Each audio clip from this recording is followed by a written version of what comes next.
Welcome to Your Unique Brilliance podcast with Nicola, bringing you a weekly fresh flow of guidance, inspirations, powerful tips, and conversations designed to help you create your vision, discover your greatest diamond potential, and begin living the life you want. This is about empowering your truth, your choice, and your voice.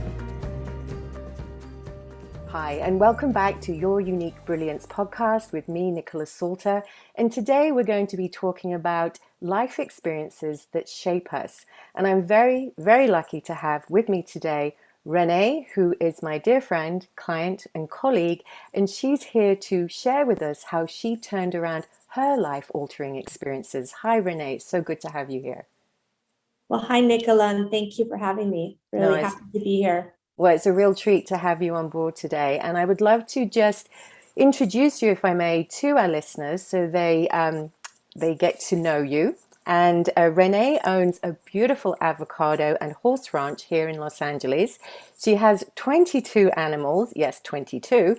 That's a mixture of horses, pigs, dogs, cats, donkeys, fish, and she will add to that list, I am sure. And she personally cares for them with her team. Now listen to this. She personally cares for them while she's also co-chairing her advertising agency, Quigley-Simpson, with offices here in Los Angeles as well as New York. Her agency helps connect consumers to brands they relate to and love, and for over 20 years, she and her co-founder, Gerald Bagg, have built an ad agency that solves modern marketing problems that drive brand growth. The agency is the largest WBENC-certified female-owned agency in the country, and her client portfolio includes Procter & Gamble, JP Morgan Chase, NBC Universal, and Segura Water. Wow, wow, wow. This is amazing already. This is quite the lead up to some great stories I know are coming our way. So again, thank you for taking the time to be with us. I think my first question is, how did you start your career? Well, I originally wanted to be a veterinarian, but I realized at the time that I was going to come out of college with a significant amount of debt, and I was going to really have to be very specific where I was living. And so that altered me to go and pursue a marketing degree. And I actually started my career after graduating college as a music publicist. And I moved to Los Angeles and started working for a record company. And I actually specialized in the very beginning in jazz and new age. And I had a plethora of really great clients. And I was still very young at the time. And I had an opportunity to go make double the amount of money working in rock and heavy metal. So I decided to pursue that route, and it was good training ground for what I do now, and particularly in client services work. So I did that for a period of years. I actually specialized in tour publicity, and then Los Angeles took me to Tennessee, to Nashville, where I'd already had some family roots. So I did PR work in country as well. And then I came back to Los Angeles, and I was really at a crossroads because I had an opportunity to continue to work in PR. And I also concurrently had an opportunity to do something completely different, which was to go to work for a direct marketing company. And part of the responsibility set was to oversee media, which included advertising and communications and PR. And I was just at a point in my life where that felt like an interesting and probably needed change. So that was the seeds of what became my ultimate professional career. That's amazing. That's quite the journey to get there. So what made you actually decide to begin your own advertising agency? What was it that said in your brain, I want to do this? So when I was working as head of media and communications for the direct marketing company, we worked with many partner agencies. And one of those agencies was a full service advertising agency. And they recruited me actually to come work for them. And that company was owned by a woman named Katie Williams, and it was a spectacular company. She was a fantastic mentor to me and really built a culture and a company that really thrived back then. It was really taking performance-driven media and introducing corporate America to performance and brand-led media and how that could be integrated into their overall brand strategy. And I worked for Katie as an executive for several years, and she actually made a decision to sell the domestic arm of her company. And quite honestly, she sold that we were supposed to be sold to an advertising conglomerate, a big holding company. And that ultimately did not go through in the time that she wanted. And we were sold to a private group of not such great people. And I continued to work at the company along with what would be my partner in business, Gerald Begg, mostly because we had great clients. We had, we were at the forefront of some really great corporate clients and doing some fantastic media campaigns. And we just sort of lived through what wasn't a great culture. And at the end of that experience, or towards at least the end for us, we thought, well, we could try this ourselves. I mean, what do we have to lose? So, we called really two of our closest clients and we said, hey, will you, if we open up our own agency, will you take a leap of faith and come with us? And one was Hoover Vacuums and the other one was Visa Marketing. And I mean, thankfully, gratefully, they both said yes. So that's incredible. So that was the beginning. And I have to say to our listeners, as you share this, that taking that leap of faith, you've had a lot of leap of faiths in your life. It seems to be a trend. And as the listeners hear more about your stories, during this episode, they're going to see that come out. You've got this fearless way about you. And, what's the worst thing that could happen? Let's do this. Yeah, I have. I don't know if that's just insanity or, it's what drives that. But I will say that the hardest decisions for me have been the best decisions on a lot of levels. So, and I think that the ones that have pushed me to feel the most uncomfortable and out of sorts, and that is not my personality because I'm a very sort of, I thrive a little bit more in structure. Mm-hmm. When I'm pushed out of that comfort zone and I feel like I've got almost nothing to lose but to do it, then it has been, in most cases, my best decisions. So, well, I'm so happy to hear that. Yeah. You just sharing that and everyone listening into that, I hope you're inspired, because I often talk about being out of the box. Being outside of your comfort zone is where that change is going to happen, and it can often be the best change that you can make. So with this background that you're in an environment that wasn't working for you, and you stepped into creating an advertising agency that's been hugely successful, and you've created an environment now that seems to me the complete opposite of what you were in, of what you didn't want. So you've gone and created something that you did want. And tell us about the WBENC and being approved by them and being the largest agency in the country to be approved by them. What does this actually mean? So our company was started 20 years ago, and a couple of years into that, we applied and received WBENC certification. And essentially what that means is that a business is run, operated, controlled by women. And to be honest with you, it was really just bolting on to the agency which I had come from in its inception by Katie, and that is that it was there was no planned diversity. Diversity just happened organically, and women were specifically quite empowered in that company. And when starting Quigley-Simpson, I think that Gerald and I, having come out of the acquisition that we had suffered and survived through, and then ultimately that was the catalyst for us starting our own company, it made us harken back to try to recreate the company that we had once both worked at. And I think that what that meant for us is really letting diversity thrive. And I believe in and wholeheartedly that diversity happens organically, and that if you give people a place where they are comfortable bringing all of their shared experiences and their voices to the table, that it happens organically. Mm-hmm. And so particularly for us, since day one, we've had many, many women in executive positions in throughout the company.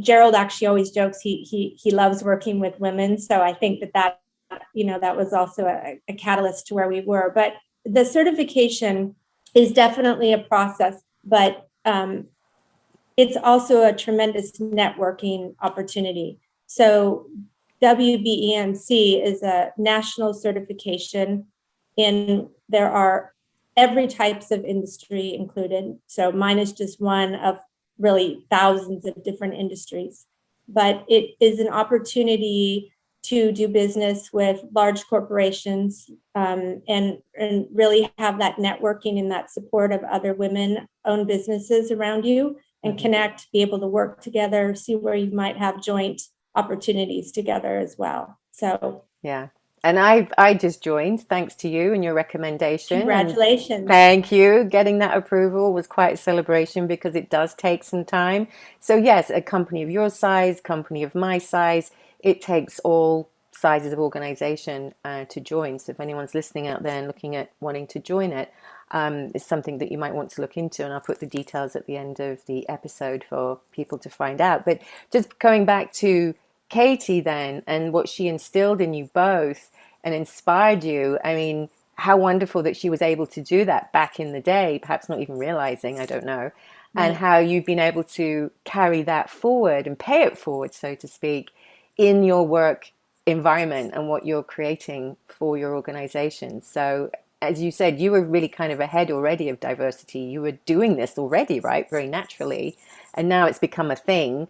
And yet, really, what you're also saying, I'm sensing, is that if you're on board and just naturally caring and taking a broader perspective, it's something that we should all naturally do without any of those boundaries or mindset issues, right? Right. I think it's that, and it's just having a lot of open conversations, and that is what your culture is. And if it's all encompassing and all embracing, and it's really woven into the DNA of a company, it just happens, and you get the right people in the right positions for the right reasons. And then it thrives from there. I mean, I say this a lot, but I see companies now just trying to make numbers, and that's just not what it is. It's really about having all these shared experiences. And if you look at, particularly like our customer base, all of the shared experiences of our team, when we bring those all to the table, we really do our best job for the customer, because we are the customer. Yeah, you are the customer. You're using these products. You know exactly what it's like to be on the receiving end. Yeah, it's a really good point.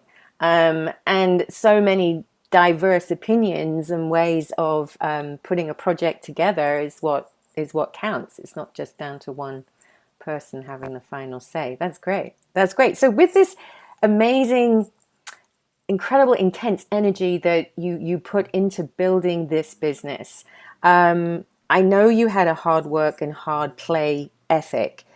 Tell us more about this balance of your life that you had up until 2017.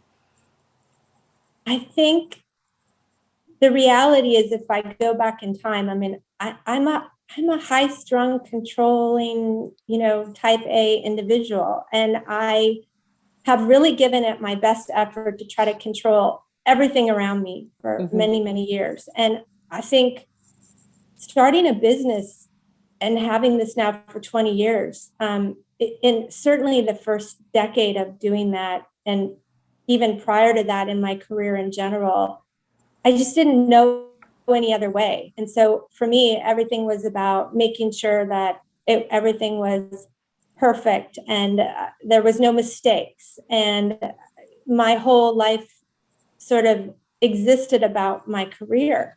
And to be perfectly honest, I mean, I worked through my 20s, my 30s, my 40s, and a lot of it is a blur to a certain extent because I was so focused on driving the business and every single thing that was involved in that, you know, of course, you know, I had hobbies and I had, you know, family and husband and things like that. But I was very, very too driven, really, too driven and driven a lot, probably for the wrong reasons. Well, I mean, I think this is something we learn. I mean, it's something I'm learning too with my business. It's so easy to attend to every single detail 7 days a week without letting some of it go and trying to be on top of everything the whole time because it's your business, you know, it's your livelihood. So there is that motivational factor, but you're right. You know, if you look back and on your life, and this is good for our listeners to hear too, and things start to look a bit of a blur, you can't remember too many of those family or life experiences because you were busy, then yeah, I suppose it's time to create a bit more of balance in your life because life is all about the living, right? And having those life experiences. Okay, well, you were honest enough. I mean, it takes a certain type of personality to run a business and drive a business, the size of business that you have. You were working very hard. You were very driven, as you said, maybe too driven. What happened to shift your belief patterns around work and life? Well, I mean, I think things were sort of starting to happen. And what I mean by that is that just as much as I was recreating my company from what I had come from Katie's company, I was also concurrently trying to recreate a peaceful place in my personal life. And that actually was spurred when I was very, very young in life. And I spent a tremendous amount of time at my aunt and my relatives' very rural farms in the South and in the Midwest and in the South. And I was trying to recreate that. I began riding horses actually late in life when I was 28. And then I ultimately ended up with, I would call it a ranchette when I was in my 30s. I had a couple of horses, you know, dogs. And that was my outlet for what otherwise was a very crazy existence. I was, you know, on airplanes on a weekly basis. And I felt very much like a flight attendant for a lot of my 30s, packing and unpacking and going on business trips. And I had a very much of a pull of what I had to do from a work perspective and a responsibility perspective and to a client accountability and responsibility perspective. But I was so happy and I was so pulled back always to my farm and to my animals. That was, and it was a struggle for me because I found myself in this world of trying to do my day job and then take care of my animals and ultimately that was also taking care of myself. I just probably didn't realize it quite at the time. And so life kind of just existed like that. And I years went by and it was this balance of really two me's in one. I had the me that was running to New York and back all the time and to the East Coast on, you know, 2-day trips. And then I had the me that was, you know, riding competitively and taking care of animals. And there was part of me that, you know, was dressed in black clothes and fancy handbags. And then there was really the authentic me, which was kind of much more cowgirl sitting in dirt, you know, in a bunch of shavings with my animals. So I had this dual personality, if you will, kind of happening, and trying to find enough time in the day to do all of that. And ultimately what happened was, in terms of an event that changed my life, really, was that I had just turned 50. And I think, you know, you start to also have some shifts just as you get to different milestone ages. But I had a very near and dear client who became a very good friend, because clients do sometimes when you work with them for many, many, many years. And in this case, she'd been my client for about 17 years. So she and I were both, I spent a lot of time in Tennessee with my family there, and she was from Ohio. And so we had a big love of music, in particular country music. And so we had gone over the years, just, to, I don't know, 100 probably different music venues and concerts. And each year we had a big advertising annual event that always happened the same time of year. And for us, the weekend before always started with the Route 91 Harvest Festival. And so we thought, well, heck, we go in on our Friday and we start work on Monday. And so we had done this 3 years in a row. And 2017 really was like no other for us. I mean, she flew in from the Midwest, I flew in from California. We met in Vegas, and we Saturday or Friday night, we're plotting and planning our outfits for Friday, Saturday, and Sunday concert events, and picking out where we're going to, do other dinners and fun girl things. She's a couple years older than I, so we're essentially the same age. And we found ourselves really like every other year prior. And Sunday, October 1st, 2017 was no different. We woke up, we're both of us, attempt to stay active. So I remember we were going to go to a yoga class, and we thought, well, that's going to cut into our shopping. So we decided to do some yoga and stretching in the hotel, which we did. And then the whole rest of the morning was spent trying to figure out, where we were going to find certain fringe boots or shoes for that night. And that's as silly as it actually was. And we found ourselves several hours later at the Harvest Festival with Jason Aldean just taking stage. And we were just positioned to the right of the stage. And I texted my husband a snippet of a video right after he started, probably the second song. And I said, tractor rap at its finest, because my husband, who is actually a musician, isn't real fond of new country music. And he laughed, ha, ha, ha. And within a couple of minutes later, we heard what was the original round of gunshots. So that was the beginning of a harrowing escape from that situation. So can you share a little bit more about the detail of that with the Vegas shooting in terms of what happened? Yeah. So I think we owe a lot of us getting out there to the fact that we both did grow up and spent time in rural areas. And I think that we recognized right away that these were gunshots. Yeah. That was not the case with many people around us. It is Vegas. It's noisy. There was a lot of people that thought it was speakers or the Bellagio or the airport. But it wasn't. Yeah, you would. You wouldn't know. Yeah.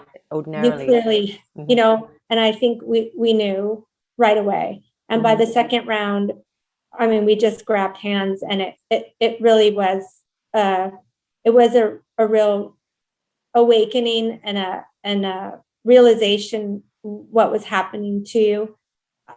I have to say that there was a moment not too far from where we left, where we had been, and we were hiding for a moment under an ice truck. And I texted my husband and I said, they're shooting at it. We're being shot at. And I don't want to say that I was unempathetic to situations I'd seen in the past. That could be Columbine, that could be Sandy Hook, that could be a variety of events that happen. But I think that you see them on the news and you're getting ready to start your day, and you don't you don't really connect the dots No, that you don't. well. You don't. It's not your experience. It's someone else's experience. Yeah. And Mm. so there's this moment that you actually realize this is happening to you. Like this is really happening to you. And there's you have no idea if you're going to get out of this or not. And you don't have any you just you can't have perspective on that unless you're sitting right in the middle of it. Right. And I think at the time, what I think a lot of people don't understand, particularly about Vegas, is that because the shots were coming above us, it was very much like, I mean, the ammunition and the rain of bullets, which is really what it was unbelievable. It was unavoidable, and it was coming from everywhere. And honestly, it was really the grace of God that we got out of there. It truly was.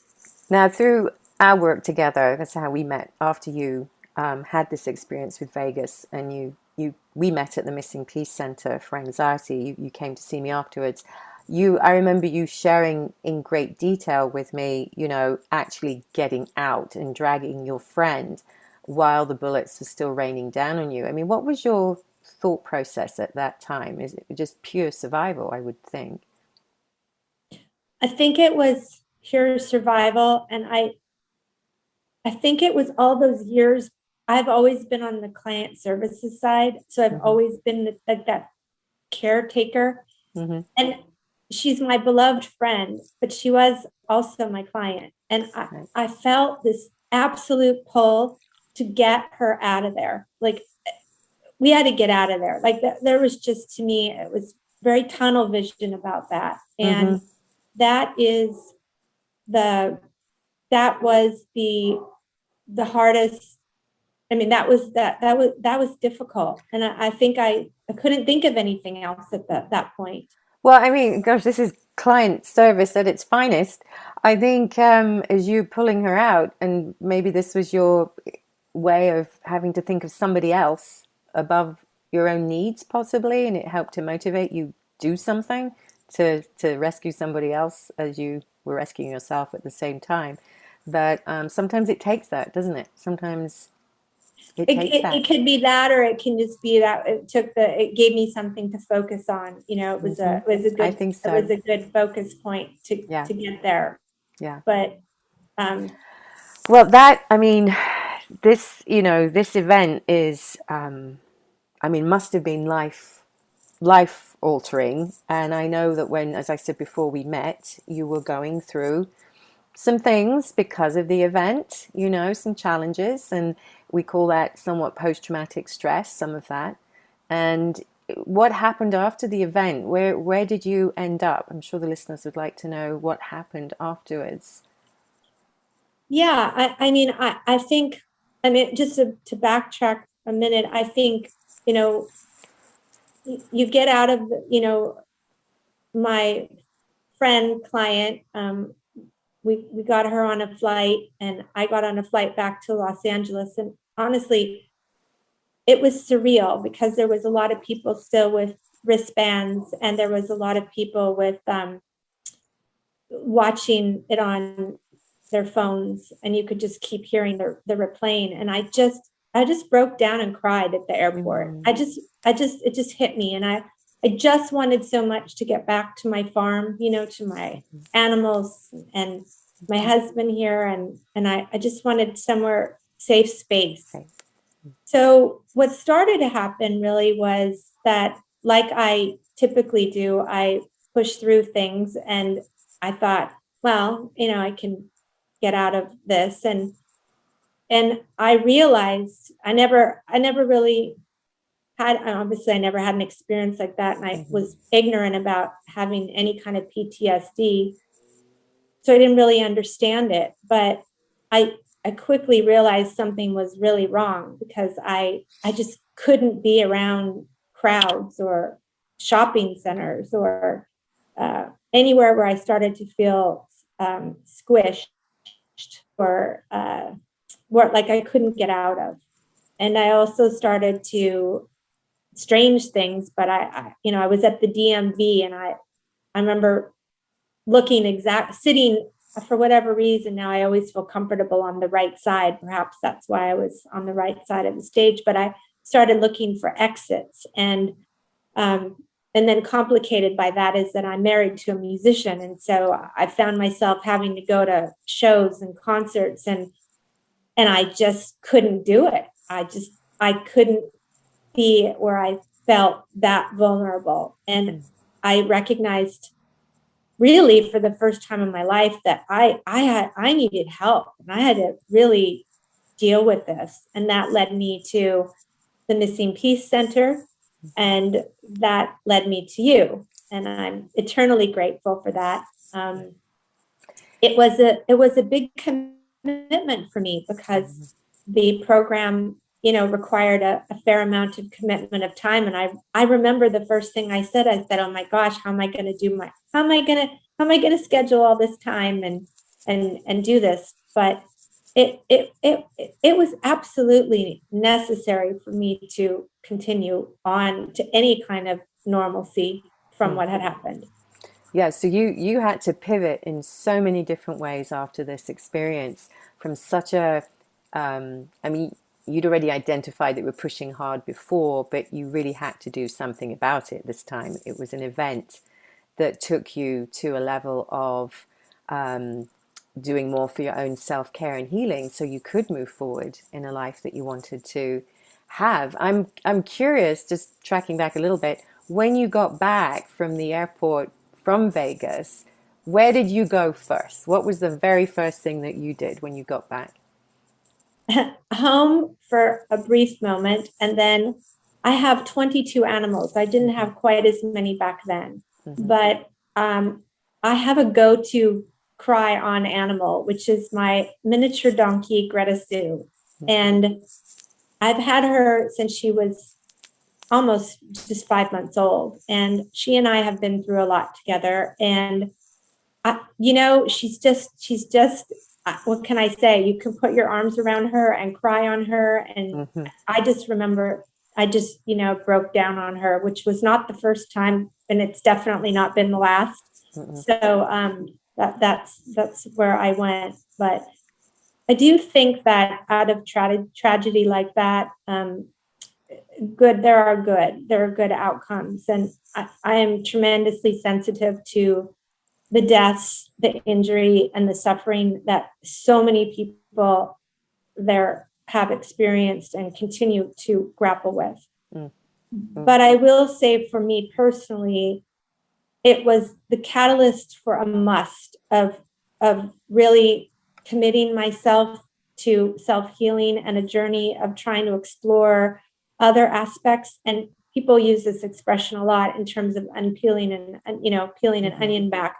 But it really was. It was the outside of an onion that needed to be peeled, because I had a lot of understanding of myself that needed to go back. And I honestly don't think that it would have ever happened had I not had the experience in Vegas really forced me to be vulnerable and to be okay with that, and to be okay with not being in control, and recognizing that I really needed to talk a lot of things out.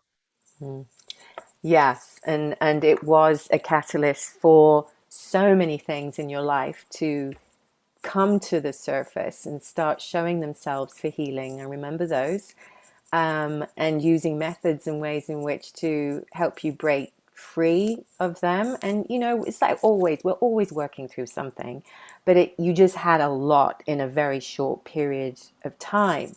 And I know that this is also then, it took you into another period when we all went into COVID. So there was time where you then got to be at home at the ranch for a year. And tell us about that. I mean, this is just like one thing after another of all these massive internal changes taking place for you. Well, COVID was actually for me, again, amongst a lot of people suffering and dying and becoming really ill, you know, it was a blessing for me in many ways too, because it, on the heels of having the Vegas situation and that life-altering experience for me, it was the first time in my entire, I worked since I'm 14 and a half years old, you know? It was the first time that I wasn't on a plane. I wasn't driving. My commute to the office, because my ranch is north of Los Angeles, is about an hour and a half each way. So I was doing 3 hours in the car each day. And I made good use of my time, but it's still 3 hours commute total a day. It's about 100 miles. I mean, that's a lot of commuting and running a ranch. Just want to throw that in. Yeah. And so I mean, I kind of, it was liberating in so many ways for me, because I just wasn't running. My husband teases me, and he says, I'm going to put on your gravestone, here lies Renee Hill Young. She had to go, because I always say, I have to go. I got to go. I got to go. It's true. From the time I wake up in the morning, pretty much till I can't go any further in a day. And it was the first time I didn't have to go. Like I didn't have to be at the office at a certain time. And I didn't have to be, and of course I was working from home, and my new world became this, Zooms and, you know, conference calls and things like that.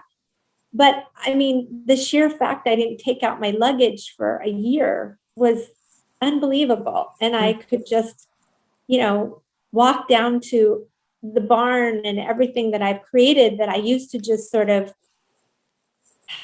you know, drive past as I was scrambling off to work, was really great for me. And I kind of reset my priorities and what was important and what wasn't anymore.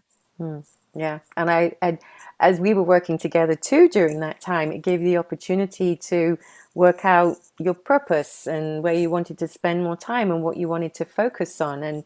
And what is that now? What is your focus now on? I know your work's been affected by this and project types that you take on.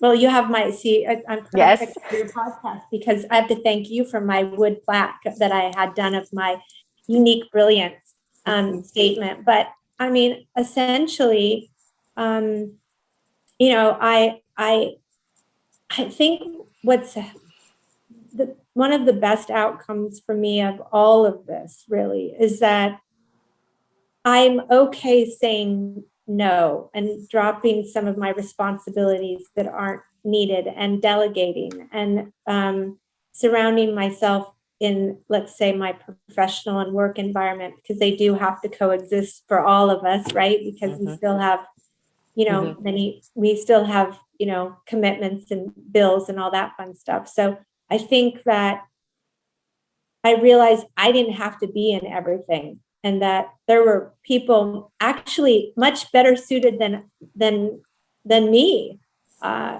to, you know, take the company to the next level and to run it, and not to say that I'm not still involved, but I've dropped a lot of the load to a new CEO that we were blessed to have come in, and to the executive and the rest of the leadership team that, like I said, are more capable. And I found myself in a situation where the company's thriving, and yet I don't have to be my old self to still have that happen.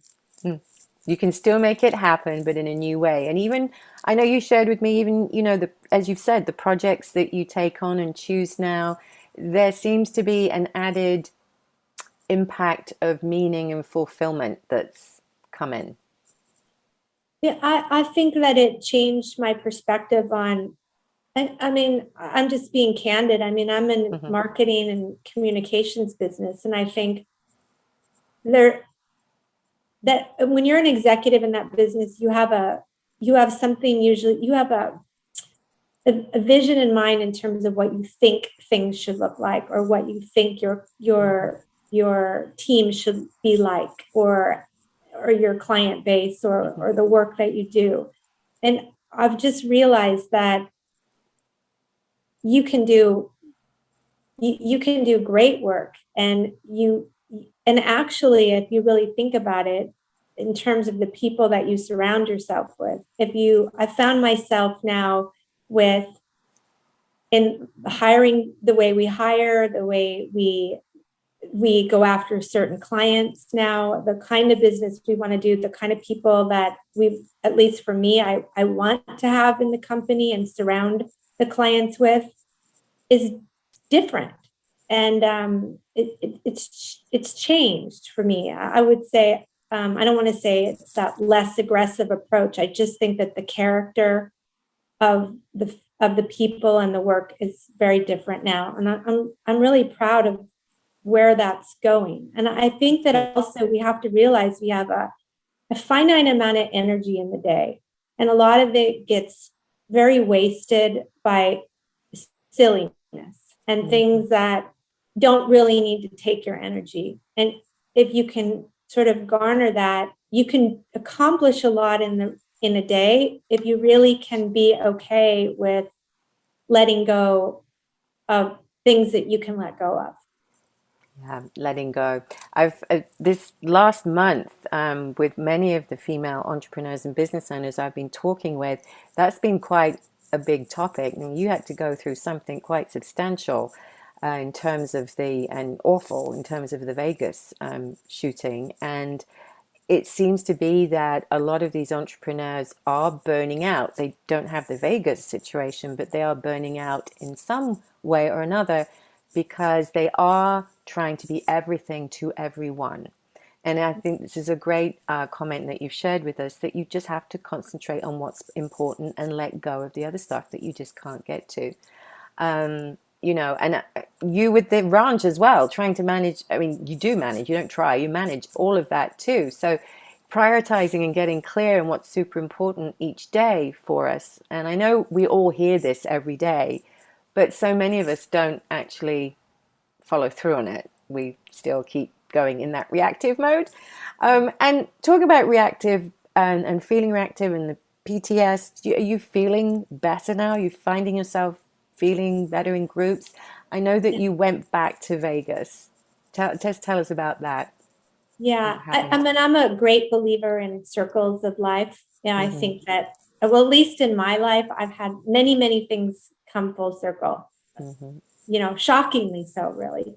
But we decided that we were going to go back to Vegas because Jason Aldean, who was the artist that was performing when the shooting rang out, was performing there on December 9th and 10th. And we decided to go on the 9th. And it was his first time going back to Vegas. And although we had been to a couple of other concerts, it was the first time seeing Jason Aldean since then. And it was very healing. There was probably, I would say, a quarter of the audience, and it was a smaller audience, and a lot of security that had been in the shooting. And I think there was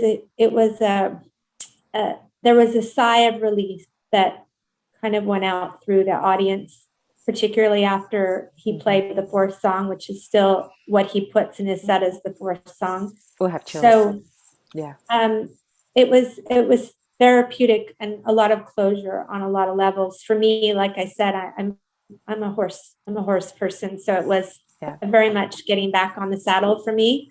And I felt like if I could go there, and I definitely had some trepidation, no doubt. I felt like if I could just get back on that saddle a bit, that in terms of that particular event, that it was necessary. Incredible. I mean, the whole time I can't even imagine what you must have been thinking while you were there with the people who died there and lost their lives with the shooting, and in memory of them and remembrance of them, just all of you coming together in this way to heal. I mean, is this something you would do every year now, or do you feel that once is enough? Oh, I'm not sure. I mean, Hmm. maybe. I mean, I think that maybe. I think that that was a unique event, and it was so nice to hear the stories of Yeah. people who thought they might not have ever made it out of there, and all of a sudden they've now married the person they were there with, or they've, gone on to have children, or this, or started Amazing. something that they hadn't done before. So that's why I say I hope that the people that have suffered um, in loss or in injury Hmm. take some um, peace in that. Yeah, That I know what you mean. It's like they've lost someone and it's devastating, but that life that was lost has also inspired others to live a life, yes, to live life in a different way, just as you're doing and making a change to recognize and value the power of what we have, and we often don't recognize it until we're up against something like that. Renee, this has been extraordinary in terms of you sharing this with us and being able to so mindfully and gently explain in detail what took place for you. So we really appreciate that because there's a lot of memory attached to this. And I know that based on what you've said in terms of the animals supporting you and being there as a peaceful healing for you, and also helping you to be at home and in a place of reflection, having them around you as your family has also brought so much healing to you. Um, you know, you really have had some other extraordinary experiences during your life. You've had the Vegas shooting, but you've had experiences with the animals that you've brought in too. And I mean, your life goes from a mixture of, facing storms and floods, rescuing your animals and crops, to watching bull castrations and nursing the animals, and as you said earlier, you had wanted to be a vet, and it feels like the animals are bringing you a healing as well as you healing them, and you're getting to practice and learn some veterinary skills here on a consistent basis. You know, just seeing you go from that boardroom meeting in your shoes and heels and jewels and Gucci bag and running out of boardroom meetings when you get a call to one of your animals being sick, and arriving at the barn and throwing all of the glamour off. There's such a glamour and grit about you. Such a mix of you standing in your sweats and your welly boots, in the barn, having just been in a board meeting like an hour ago. Balancing all of this must take something in terms of your mindset and how you compartmentalize this. I mean, I've known you to still be on conference calls while you're sitting with your cows in the barn and while you're feeding them. This is very natural for you, isn't it? listen, it's not easy. No. There's no way I would tell you it's easy. I mean, I have 22 animals, and Mm-hmm. that's 4 legs apiece. So Mm-hmm. there's usually something going on here. That is just the reality of having that number of beings all living here. So I would say that yes, I think that what drives me is that, many years ago, I chose not to have my own children. Mm-hmm. And, it was a thoughtful choice, but it was the right choice, for me. And I, I just, it just didn't work into my life, Right. for a variety of reasons.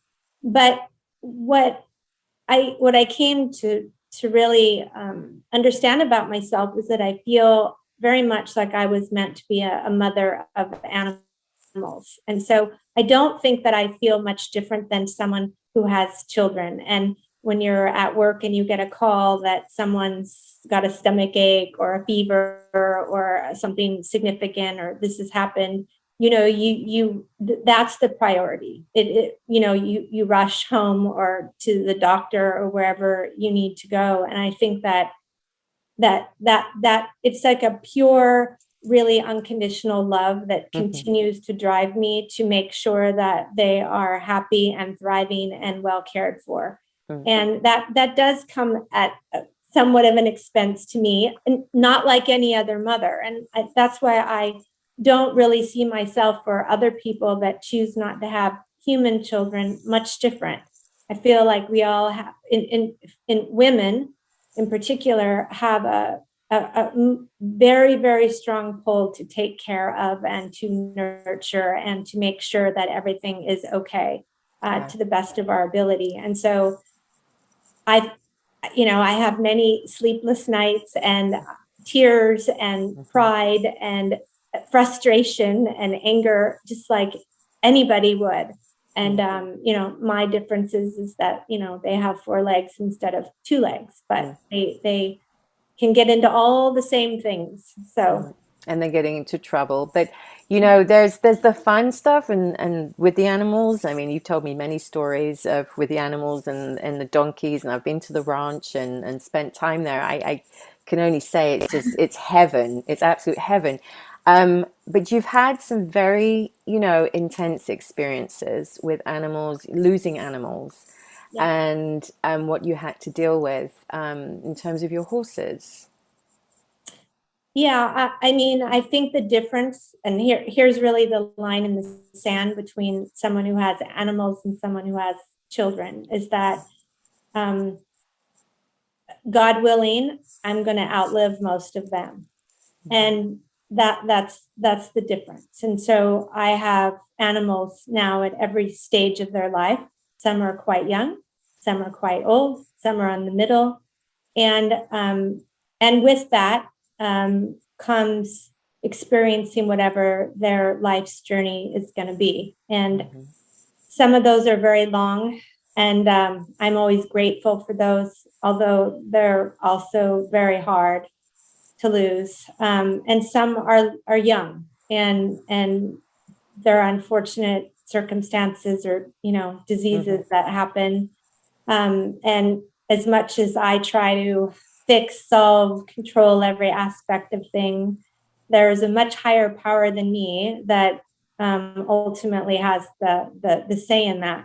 And so I've had to really, I've had, experiences where I have gone to the mat to try to save an animal, and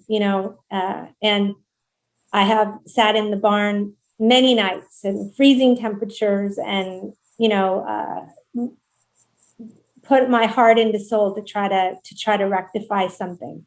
And sometimes it just doesn't turn out how I want it to, at least how I think it should at the time. Well, and you've got constant connection with the vets and then the local hospitals for the animals, and I know you get them in your trailer and you drive them up all that way, especially when the donkey's got the pneumonia. You're on it immediately, and that takes something. And even when the cows arrived, the new cows arrived, and you were hand feeding them and then feeding them and keeping them separate from the donkeys. There's a whole deal that goes on here. Everyone who's listening, it's quite huge amount of work, but love as well. But I know you lost your dearest horse at the same time that your father died. I lost my stepfather, died of a heart attack, and my horse, who had just undergone a colic surgery, which is essentially horses get a twist in their intestines. And they have to sometimes have surgical correction to rectify that. And I was on a plane flying back to my mother, who had just lost my beloved stepdad. And 6 hours later, my horse died. So they died within literally six hours of each other. And that was a tough one. That's one where you shake your head. And I was planning a funeral for my stepfather at the same time I was having a horse cremated, and that's one where you don't understand it. You can't. You just again have to manage that as it's happening, and as you have all these years, you've gone through each of your life events and how they've shaped you by doing what you needed to do in the moment. As you shared with us in Vegas, there was no other thing to do but make the choice that you did. and it got you through and it saved your lives, and thank God it did. So beyond grateful that you're still here with us, and how it's also shaped you. And I know that you're in the midst of writing a book about this, which is soon to come out. Well, hopefully, perhaps Hmm. within 2022. That's the year, Yes. right? Okay.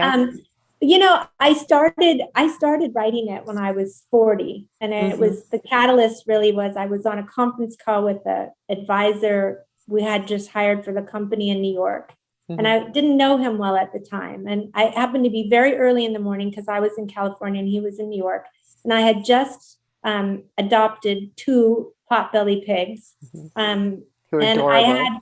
I had one of them, Tumbleweed, who was quite small at the time, sitting on my lap. It was very early in the morning, and the sun was just coming up. And I was sitting outside in a pile of wood shavings with this pig on my lap, who I just started learning about how to take care of pigs. So I was just learning that. Had horses and donkeys and dogs and cats. Pigs, no, that was a first. And he said to me, like, I got asked a million times, do you have children? And I always catch my breath and I say, no, I have animals. And I thought to myself, I'm just as much a mother as anybody. I'm out Mm. here early in the morning taking care of this little being that's just come into my life. And, I'm on a business call for work. And just like any other mothers could start their day. And it was really the beginnings of what I wanted to put forth were my stories about my sort of dual existence of life and my experiences with animals, because, albeit there's sad moments, there's also there's hysterical moments. And Mhm. like I said, you know, there's, it hits the gamut in terms of, every kind of experience you It could does. possibly have. It does. And I feel for, and I wanted to circle back to this as we come to the end of our interview today, for everyone out there listening who feels that necessarily having children isn't a fit for them, yet they're following what is expected of them, which I know some women do. Just to listen in and really check in on whether this is a fit for you. I mean, some women, yes, that's what we want. We're going to have kids and families, and it's beautiful. But there's no judgment on those women who don't, and who choose not to, who choose to live their lives in a different way, but are still exercising those nurturing facets of themselves and compassionate sides of themselves. And I mean, as long as I've known you, you are constantly in connection with the vet and at the hospitals, and I mean, it's a full-time job, and being down in those barns and taking care of them, and you've taken mothering to a different level here, you know. So, and I've watched you, but I've also seen how much healing these beautiful beings bring you. They give back a lot as much as you give them. But yeah, for everyone listening, with this whole children concept, I think it's very inspiring to hear Renee and the courage of moving through with making a choice that it was okay. It was okay for her to do it this way. I think you get to a point where you're okay with who you are. Hmm. And for me, my life just works. And as crazy as it is, and, some people say, oh my God, you have 22 animals and farm and all this. And, I'm happy with the creation. I'm okay with it. And I get so much joy and pleasure from having all Well, of them. I'm happy that you're happy, and that's what counts. And I'm sure everyone who's listening would agree. And you have had so many more life-altering experience, to the point where I'm going to have you back to share with us what those are, because your life is so full, from when you were very young to where you are now. And I'm sure the listeners would love to hear those stories, as well as know when your book comes out. So I'm going to be posting a link on the episode when the book comes out, so everyone knows where to purchase it and read about Renee's quite amazing life. This was one of the parts of her life that we felt was appropriate for today's show. And again, so grateful that you made it out, and so blessed that you're here today to share with us this story. I'd love to have you share with our listeners a nugget of wisdom, a nugget of Renee wisdom. What can you leave with us today? Well, first of all, I want to thank you, Nicola, because I wouldn't even be here talking about this so candidly.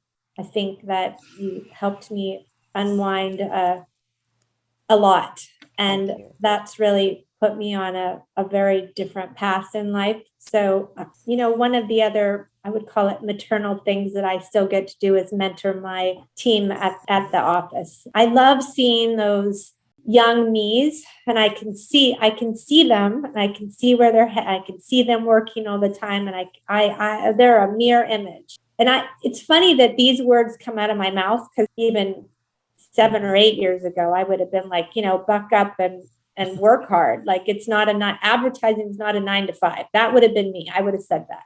Mm-hmm. And now I say, you can't get time back. You do not get today back. So be so mindful of that, because time goes by, and you can't cancel family trips, and you can't do this, and you can't not see people or talk to people or things like that, because a lot of things can wait 24 hours, a lot of things can. So a lot of things can. Thank you for that. I think we're moving into a movement more and more so, especially with women who've been in business for a long time, who are recognizing the value now of this and not losing that time. Having lost it before, and recognizing, when we get to our 70s or 80s, we're not going to look back on how many accounts we won. We're going to be looking at the experiences we had, the life experiences we've had. So thank you for that. Fabulous reminder. Thank you, Renee. Where can we find you if listeners want to connect with you?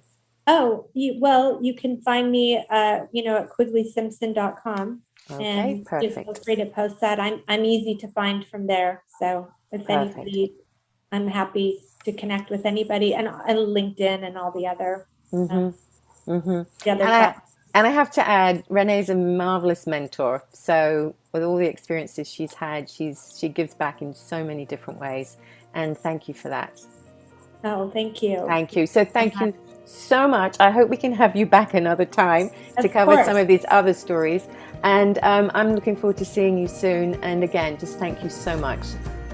Thank you for listening to Your Unique Brilliance podcast. And if you want to define your brilliance and redefine your diamond potential, schedule a personal consultation with me to discover just how you can do that at nicolasalter.com.